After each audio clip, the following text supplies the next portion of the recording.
Thank you very much. Good afternoon, everyone. Good afternoon. I'm Jack Crumley, and I'm a state senator from the Delta part of Arkansas, from eastern Arkansas. Matter of fact, my Senate district is composed of Phillips, Lee, St. Francis, and Crittenden counties. So I often refer to Senate District 16 as the heart and soul of the Mississippi River Delta. That being said, also my day job is another kind of risky job. I'm also a school superintendent. I guess you can say I'm somewhat of a glutton for punishment. So needless to say, I was attracted to the health disparities issue.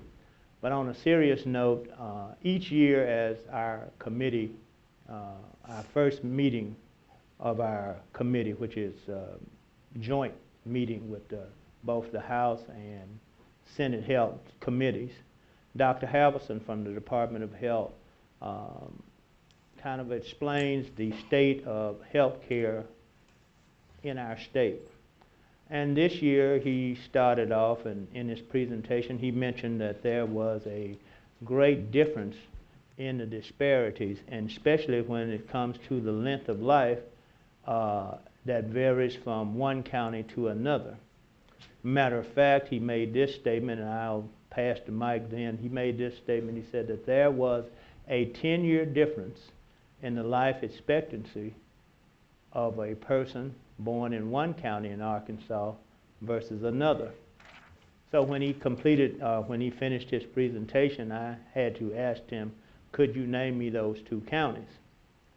Well, he said the county with the longest length of life was Benton County in northwest Arkansas. And the one with the least length of life, or where a child is expected to live 10 years less, was Phillips County, which happens to be one of the counties in my Senate district. So that is, with the technology and everything that we have at our disposal and the advancements in health care, that was just simply unacceptable.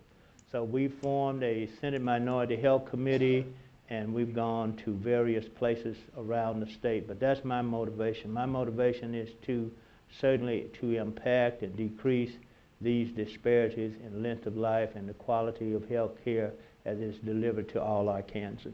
Thank you. Thank you, Senator. Senator Steele.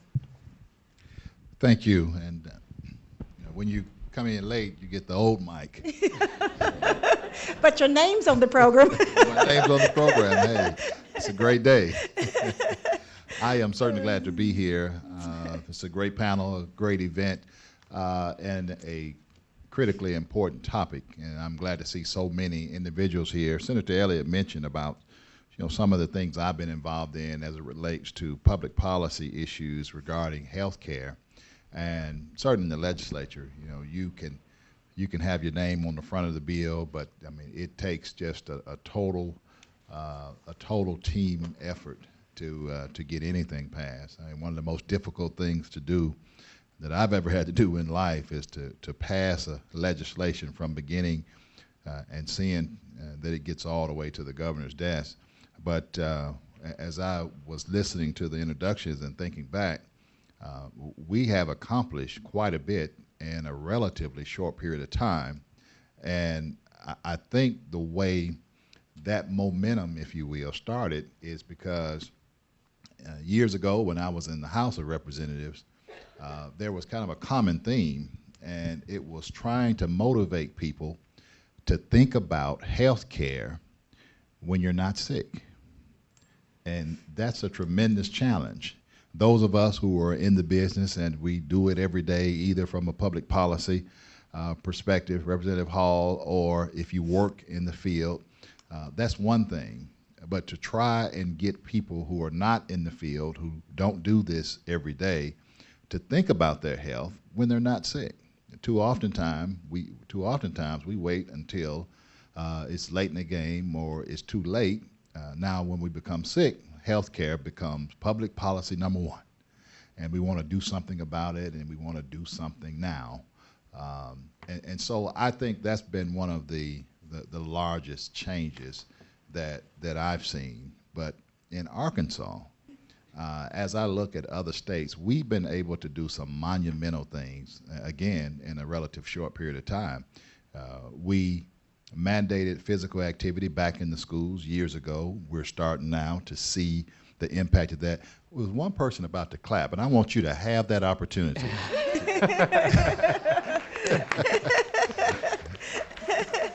That's very important. And you know, when you're dealing with public health policy, I will say this, and as through the evening we can go down the list of many more things. It is very difficult. It is very difficult from a public policy standpoint, because what you are doing oftentimes is telling people from a policy standpoint what they can or what they cannot do. People often don't like that. But we're in a position, if you're on the Public Health Committee or in the legislature dealing with public health issues, that's basically what we're doing. We're telling people, yes, you must have your shots, when to get your shots. You know, yes, you can smoke, but where can you smoke? Those type of issues, we're actually telling people and legislating to people what you can and cannot do. And there's oftentimes people who they don't particularly like that. So as the evening goes forward, I'd like to, Madam Moderator, talk about some of those other issues and some of those things we accomplished together, and certainly many of those individuals are in this room this evening. All right, I'll come back to you. And I think Senator Steele makes a great point. You know, we oftentimes, people go, now y'all are playing doctor. I want to point out to you that when we do pass those policies, we do that with information from the people who have the knowledge. We don't just go and do it. But before we move a little bit further, since we just had two legislators talk, I know I saw at least two legislators come into the hall. And I know that I see Speaker Robbie Wills in the back. Would you please stand and be acknowledged?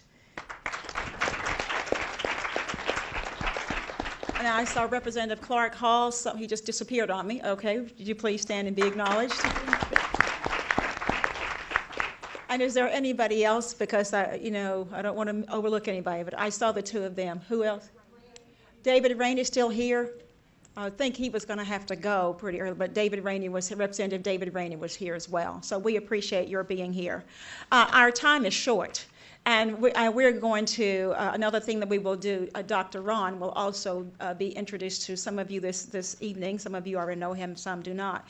But I wanted to get at least one question for every one of you, and that's probably about all we're going to have. Because once again, I go back to this being an introduction. And Dr. Nash, I will start with you, since you're the last person who has spoken.